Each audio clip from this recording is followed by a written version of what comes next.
Welcome to the first Ship LinkedIn Live of 2024. We've also got our first returned guest with us today. Ellen Leikind is back. Hi, Ellen. Hi, Anne. Great to see you again. Oh, thank you for spending the time with us today and for being our first guest of the year and our first ever return guest. Oh, well. Yeah. And Ellen and I, for folks who don't know or are new to Ship, Ellen and I had our first LinkedIn Live together last March. And I'm going to pop the URL to that in the chat so you can check that out too. I'm going to put it in the LinkedIn chat. Okay, cool. I'm having a little trouble with that, so we're going to try one more time. There we go. All right, I popped our last LinkedIn Live in the chat. And we're back here a year later with an incredible topic today. It is Bet on Yourself, how to get what you want without the guilt, which I think is an incredible topic, Ellen. And before we get started, I just wanted to do a little housekeeping just to set up the tone for the LinkedIn Live today. And so today, Ellen's going to share how to master the art of confidently asking for more and a few of the many invaluable tips on how to take ownership from the new release of her book, Poker Woman, How to Win in Love, Life, and Business Using the Principles of Poker. And as Ellen gives us all a masterclass in betting on yourself, feel free to drop your comments and reactions and questions in the chat. We're going to see them. And Ellen, I'm going to read your bio in a moment, but I also know that you have a free resource and a surprise for everyone at the end of this live as well. Yes, I do. I have something that's going to help people ask for what they want without any guilt, with a lot of confidence. And we'll tell you more about that later on. Okay, well, you have to stick around because we'll only do that at the end of the live. So stick around and Ellen will share the resource and we have a surprise for you at the end. So I'd love to introduce Ellen and then we'll get into a discussion. So Ellen is an entrepreneur, an author, and the founder of the PokerDivas and the Bold System Negotiation Program. Ellen combines her passion for poker with her extensive background as a Fortune 500 executive at companies like Pfizer and L'Oreal to teach professionals how to play cards right in business and in life. Her journey began as a marketing executive where she launched over $1 billion, that's $1 billion, in products before founding PokerDivas. This innovative venture offers unique team building and leadership programs, leveraging poker strategies to foster decision-making and risk-taking and negotiation in the corporate world. Ellen is a published author of Poker Woman, How to Win at Love, Life, and Business Using the Principles of Poker. She has written on issues in business and has been featured in many media outlets, including CNBC, Forbes, and Law.com. With an MBA from Fordham and a certificate in diversity and inclusion from Cornell, Ellen's not just playing the game, she's changing it. A proud New Yorker, dog enthusiast, and board member of the Good Dog Foundation, Ellen's reshaping the way we think about success one hand at a time. Ellen, what a bio. Well, thank you, Anne. That was so much fun to read. All right. So I appreciate it. I'm just very excited to be with you. Oh, good. I'm so glad to be here with you too. So let's get started on our topic. And the topic, again, for everyone who's just joining us, is Bet on Yourself, how to get what you want without the guilt. And before we jump in, I do want to ask a question for everybody that we'll come back to later. So if you're watching us live, please answer the question. How have you ever asked yourself, how do I ask for more without seeming difficult? Have you ever asked yourself that question? How have you asked for more without seeming difficult? If you've answered this, if you've ever asked yourself this question and answered yes, please put a big yes in the chat and we're going to monitor it. All right, so Ellen. Can we see the chat? Yes, we can see the chat. Oh, we see it on live and here in our StreamYard. And I'll be watching the chat and make sure, though, I'll let you know how many people say yes to the question.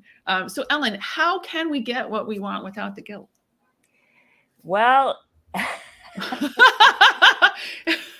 it's a big question. You know, it's an interesting phenomenon. 3 times over the last 2 weeks, people that I know well that are incredibly intelligent and incredibly successful came to me and said, listen, I need to ask. One of them wanted to ask for more money and 2 of them wanted to ask for a promotion.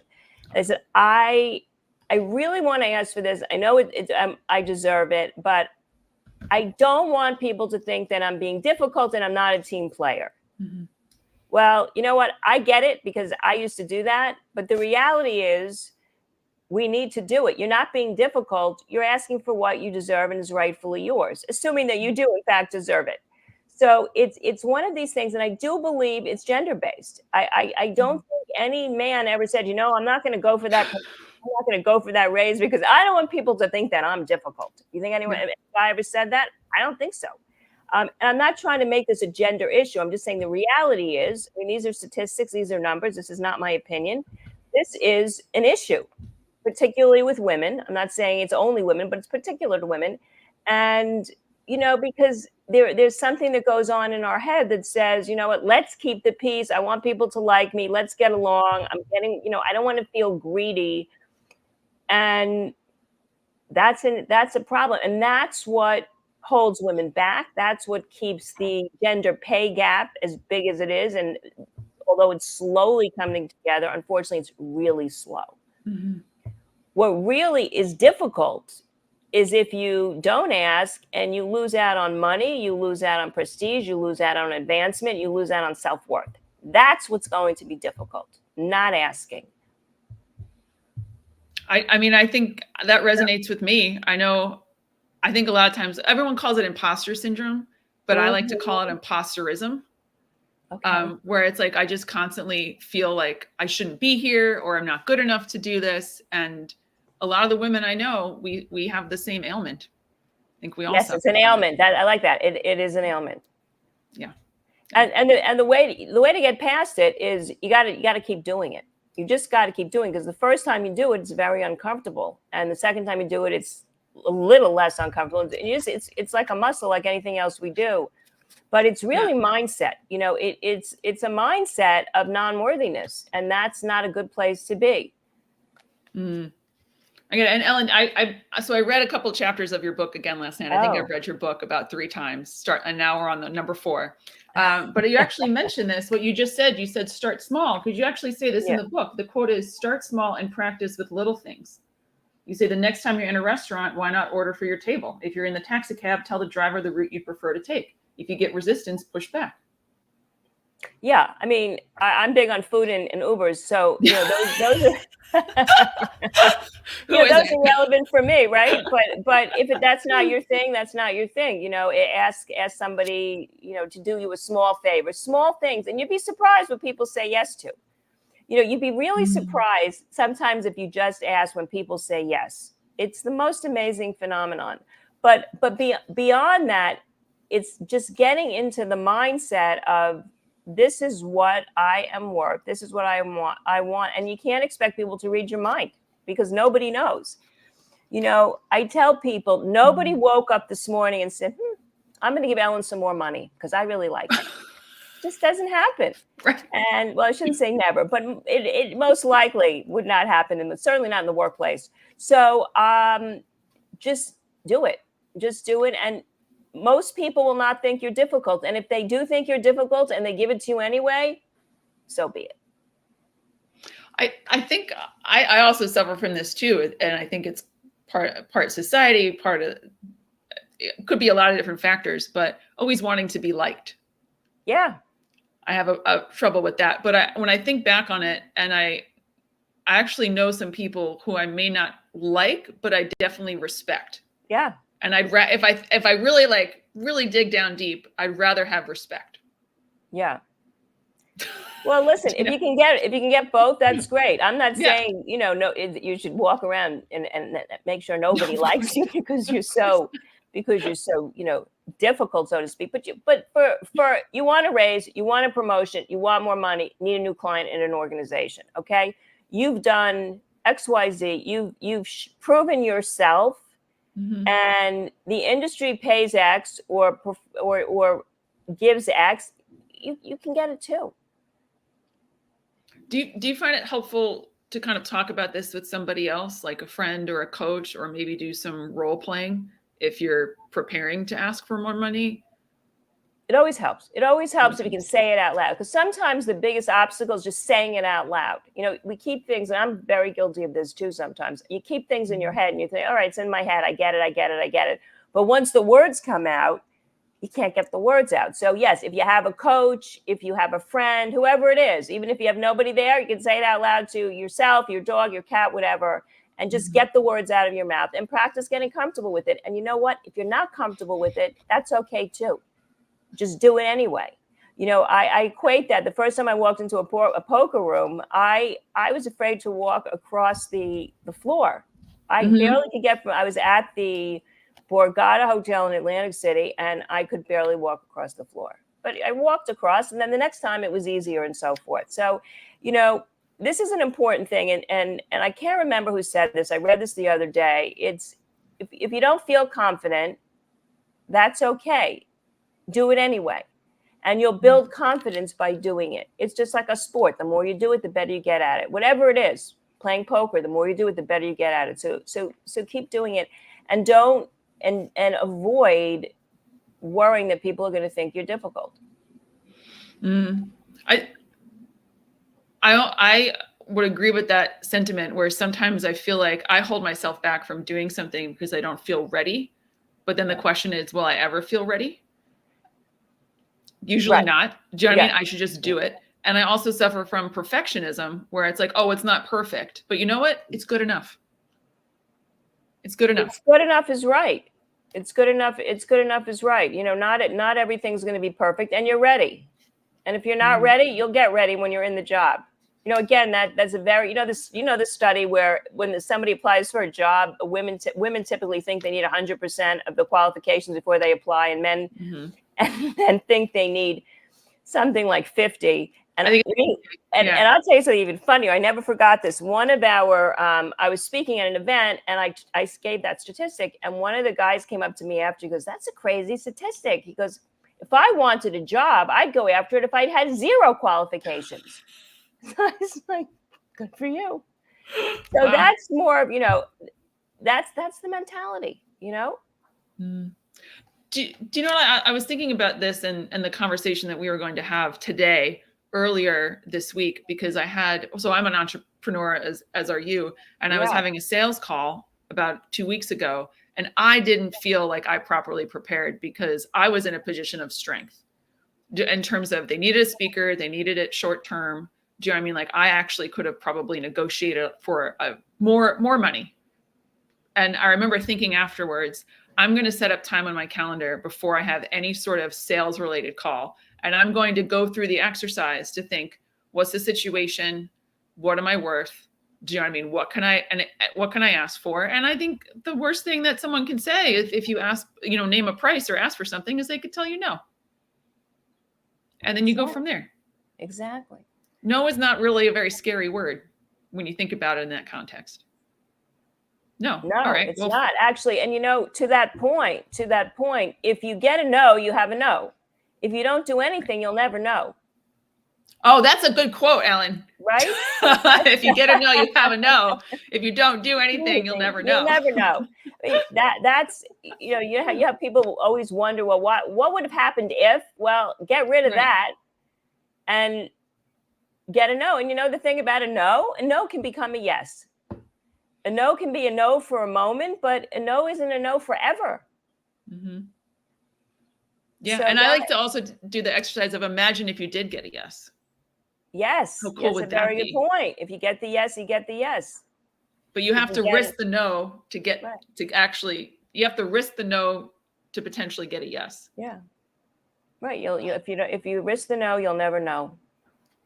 That's a brilliant quote. I almost feel like it's going to be on our social media pages soon. Just if you're in the chat and you like this quote too, please tell us. Just write the word yes, no. Just write yes, no in the chat, and we'll know that you're talking about our no quote. If you can.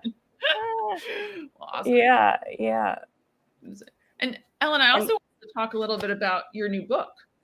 Oh, yes. Poker Woman, How to Win in Love, Life, and Business Using the Principles of Poker. And you do not need to know how to play poker to benefit from this book.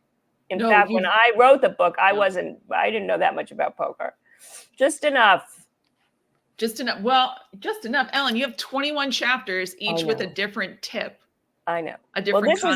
This is my new edition. This is my latest edition. Yes. Yeah, no, it's a fantastic book, and we wanted to talk about 2 chapters specifically. So if you haven't read Ellen's book, by the way, I believe it's on sale right now on Amazon Kindle. Kindle, and we're out with the softback now too. Audio book is fabulous. on the way. Oh, amazing. Yeah. That's so cool. Are you the voice? I'm not going to tell you. Okay. Don't tell me. It'll be a surprise. We'll have to wait. I don't make it a surprise. You have to wait. Okay. But there's a chapter 8 is don't fall in love with your cards. Mm. And I really, really like this chapter. Yeah. And you talk about, and I'm just going to quote you if you don't mind, because I highlighted some of it. You said, knowing when to fold or when to stay in the game is a skill that comes with experience. Sometimes it's better to just fold and go on to the next hand or the next relationship or the next job. However, be careful not to fold prematurely, especially if it's based on fear. And then later on, you say, make sure you're acting from the facts and not out of emotion. Yep. And I love this chapter because you talk about facing your fear and doing it anyway. Yeah. No, it's absolutely true. To fold or not to fold, that is the question. We have been conditioned to stay the course no matter what. Stay in there, hang in there, go, do whatever it takes. And that is a great motto for a lot of things. We don't want to fold prematurely and give up on things just because they're difficult, because everything is difficult at the beginning, especially if you're an entrepreneur. You're going to, and a new entrepreneur, you're going to have a lot of difficult days. All right. So I'm not saying give up when things are difficult, but if you are in a situation where every single thing points against you and there is a better opportunity, and that could be a job because you're not getting along with your boss. That could be a business, a marketing for your business. That could be getting a raise, never getting a raise that you've asked for 4 times. It's okay to change tables and fold and get out, because there is, if you know the odds are against you and you're a loser, cut your losses quickly. When you play poker, just to bring in a poker analogy, when you play a poker, sometimes you start off with a very good hand. You start off with your 2 cards and the cards on the board make you a very good hand. And then what comes out next, there's many things that could beat you. And somebody's betting very aggressively. And yes, they could be bluffing. That's always a possibility. But you're beat. So you know what? You go on to the next hand. Yeah. But I want to add one thing too. And that's what, that's this playing to win mindset. And playing not to lose is when you do it out of fear. Because when we fold, or when we don't do things, when we don't ask for money, when we don't ask for clients, when we don't ask people to help us out at home, whatever it is, when we don't do that, we often don't do it, back to being difficult because we don't want to seem difficult. We're afraid we're going to get a no. We're afraid we're going to fail. And that's very different than intentionally saying, you know what, this doesn't work for me. I am choosing to fold and go on to the next. You see the difference? One is intentional and one is fear-based. I see the difference. I actually kind of talk about this topic a little bit with the clients at Career Coach, where a lot of times clients looking for a new job, they sort of have in their mind like they have to make the next perfect decision, the next perfect step. And I always kind of say 2 things. I'm like, look, there's many ways to get from your house to your favorite restaurant, right? There's many routes that you could take, right? So just think about that for a second. So there's many ways to get where you want to go. And also, again, if you do nothing, then you do nothing. You do not move. But as long as you make a reasonable decision in terms of your next step, you will still move forward. And if you find that it's not right for you, it's okay. You just got a new job. You can get a different one. And I think it relieves some of the pressure off of always feeling like you have to make the right decision, make the best decision you can at the time, figure out what's going on, and then reevaluate. Yeah, that totally makes sense. I totally agree. Yeah. I did this, and I hope it's all right if I share a quick story. I do this in my own life. So for folks watching, I'm a speaker and I've been petrified of being on camera. I don't like being on camera. I've never liked taking pictures. It's not my thing. But I was like, look, if I'm going to be a speaker, I need to be more comfortable being on camera and doing virtual events, right? It's not really a problem when I'm in front of people and no one's videotaping me. Like if I'm on a stage, that's weirdly fine. But it's video for some reason. And so you know what I started doing, Ellen? I started doing these lives. That's great. Right. And now you're a pro. Look at you. You're amazing.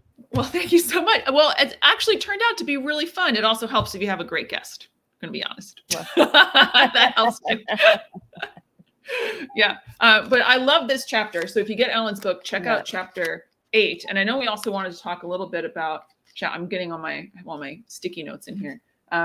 Chapter 4, play to win as opposed to avoid losing. Yeah. That has been my motto since I started PokerDivas 15 years ago, and since I began speaking. That is, going back to what we were talking about before, that is playing to win as opposed to avoid losing. That is going for the win and not saying, okay, I am content with what I have. Now, there are times maybe you are content with what you have, and that's great. Yeah. Good for you. It's excellent. And hopefully we have more of those times than not. But again, if you're not going for it because you're afraid you're not going to get it, or someone's not going to like you, that's when you have to reevaluate. That's when you have to get into that playing to win mode. And you mentioned a couple of things here that I want to talk about. Yeah. You say, no matter how old or young we are, many of us become so scared of losing what we have that we don't go after what we truly want. We allow fear to paralyze our desires. That's 100% true. And I have been there myself, and I'm not saying, listen, I'm not saying everybody should get up, quit their job, get rid of their business and go, pursue a passion in the jungle. I'm not saying that. But I am saying that there are ways to pursue what you want and still, maintain your life, so to speak. But without any risk, the rewards are okay. They're not great.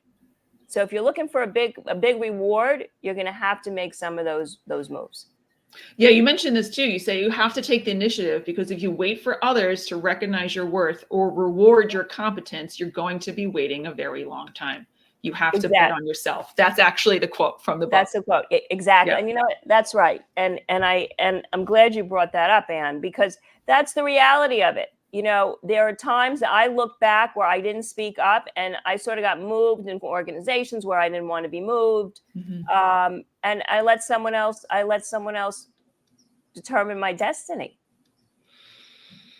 So you really have to, if you don't take action, someone will take action for you. And rather than, that's about letting things happen to you, as opposed to making things happen for you. They're very, very different things. And in order to make it happen to you too, you need to know what that is. And there are times where you're going to be very clear, and sometimes there are going to be times when you're not really clear.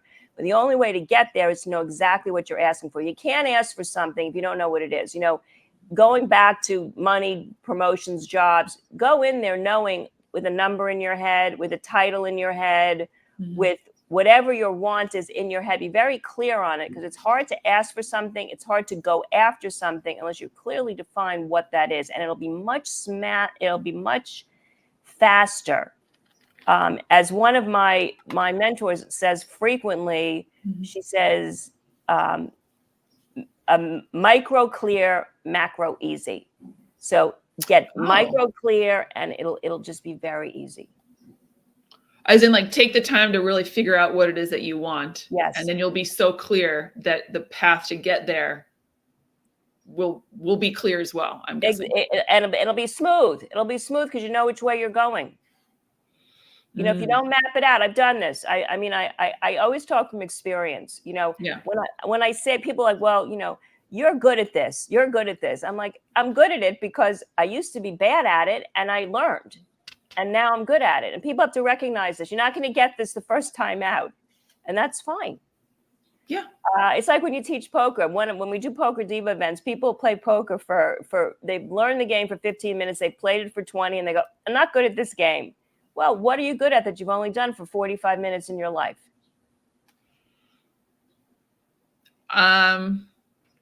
I can't think of anything, Ellen. I was trying to come up with an answer. I was like, I can make toast. That's good. I'm very impressed, man. I'm very impressed. Can you make eggs too? Not well. But I haven't really taken the time to practice. I think we lose that as adults sometimes. Yeah. Like we're afraid to pick up a hobby. And to me, a hobby is something that you just enjoy, but you might be very bad at it. And that's okay to be bad at something. You can still have fun doing it. Yeah, exactly. I think that's a very important point. You don't have to be the best at it. You don't have to be the best at it. Well, I also think if you think of like a professional violinist, right? They also can't play the clarinet. So sometimes you have to say yes to say no, or no to say yes. Yeah, that's true. Yeah, totally get it. Yeah. And we're going to take just a quick break because the chat, I'm seeing the chat. We have about 50 people live with us right now watching. Okay, great, great. And I'm just going to check through the chat really quickly to see if anyone has any questions for you. So if you do, feel free to pop in the chat. We're here with Ellen for another 5 minutes before we'll wrap up for the day. So let me see. I'm just going. Everyone's very excited. A lot of people said yes. They've also asked themselves that question. The question that we asked in the beginning, how do I ask for more without seeming difficult? We have a lot of yeses to that. Yeah. And a lot of people dropping in, quoting you. They're I like that. Yeah. I would like to just add, just so people can walk away with something very specific while you're looking at the chat, if that's okay. And yeah, please. When you're, I'm going to focus on business right now. This pertains to your relationships, your love life, your personal life with asking. But one of the key things you can do that I have done and found very helpful is write down. I call them your golden nuggets. What are the 3 things about you that make you you and worthy of more? And write them down, and then get on Zoom and say them out loud. All right. Then if you're not comfortable, do it again. Then when you go in and ask, it won't be for the first time, and you'll be crystal clear as to what your value is. There'll be no question. You will have no question. And that's a very empowering, confident way to build confidence. Ellen, I'm so happy you mentioned this because, and just for folks knowing, Ellen and I have never talked about this before. This is the first time we're talking about this concept of golden nuggets. But I actually ask my clients this in career coaching. And I phrase it a little bit differently. And I say, this is a gut reaction question. I want you to answer with anything that pops in your head first. Do not think about it. Just spit it out. And the question I ask them is, what are your 3 unique selling points? What are 3 things about you that set you apart from every other candidate, everybody else? And people always get nervous, but they always spit out 3 amazing things. And I feel like, your gut knows, what your 3 golden nuggets or your 3 unique selling points are. And I love that you're telling people to say them out loud, because that's what I do with clients too. And I'm like, say it out loud to me, and we're going to write it down. And then that becomes the basis for their resume and for how they interview. Yeah. See, different ways of going after the same approach, but you get the same results. That's what you want. You want results. Yeah. No, that's amazing. I had no idea we actually had the same sort of approach, just slightly different. That's one of the key exercises we first do when we do the bold system negotiation course. That's one of the opening exercises that we actually do before anybody comes on. I think that's that's what I do with clients first thing.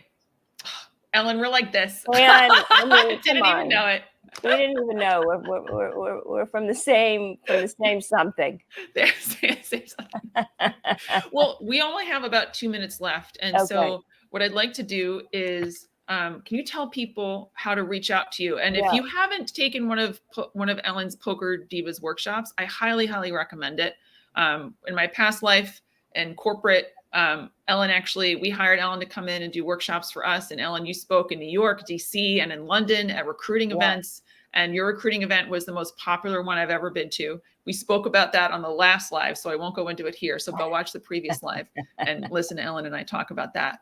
But Ellen, how can people find out more about you? So if you're looking for a corporate event, you can go to PokerDivas.com. And if you're looking for something to learn how to negotiate for yourself, corporations don't want you to learn to negotiate for yourself. That's why I created this. We have the bold system course, and I don't know if that can be put in the chat. And you can sign up. And if you send us your contact information, I will also send you a mini cheat sheet on how to negotiate for yourself. It's a PDF, and it's a real quick and dirty, and you can use it right away. So if you sign up at the contact, I think there's a contact link, Anne. Yes, I'm going to put that in the chat. So Kristen and Kristen is our producer behind the scenes. Thank you, Kristen, for being here. We are adding all of the links to the chat right now. So we've added PokerDivas.com. I added a link to the Bold course. And I'm also just adding a link to the contact. And so if people want to mention the giveaway, Anne, you forgot to mention the giveaway. Well, I think you mentioned the giveaway, and I think the way people can can get into the raffle is to fill out the contact page and download your free resource. Right. Anybody who downloads the negotiation resource will be entered into the raffle to win a signed Poker Diva book. So enter. And how they have to enter now, right? So it's like in the next 10, 15 minutes. In the next 15, enter in the next 15 minutes, and then we will send you an autograph book and some other goodies with it. Oh, that's so awesome. Well, I already have a book, but I kind of want to enter, but I won't because I already have one from you that I already started to write in. So, okay, great. So just to wrap up, download Ellen's free resource by filling out the little form on her website. And if you do that in the next 15 minutes, you'll be entered into a raffle for a signed copy of the new release of Ellen's book, Poker Woman, How to Win at Love, Life, and Business Using the Principles of Poker. I'm on my 4th read of it, and I highly, highly recommend it. I always learn something new, just depending on where I am in my career or in my personal life every time I read the book. So it is definitely a read that I would recommend. And Ellen, I just want to say, and let's just close out a little bit. I have some notes on how to close out. We want to say thank you to you, Ellen. Thank you to Kristen and Spencer for producing behind the scenes. And thank all of you for spending time with us today. We do have another Ship LinkedIn Live scheduled for next Friday at the same time. We will have a guest speaker, Kristen Nepper. Kristen and I will be talking about ownership in turbulent waters, navigating your career in 2024's economy. So I hope to see you next week as we discuss actionable solutions for both disheartened employees looking to reclaim their professional fulfillment and leaders striving to foster a more supportive and invested work environment. And we'll put that link in the chat. So once again, Ellen, thank you so much for spending time with us today. Thank you, Anne. I want to tell everyone in the audience to remember to be bold and bet on yourself. Mic drop. End of live. See you all next week. Bye.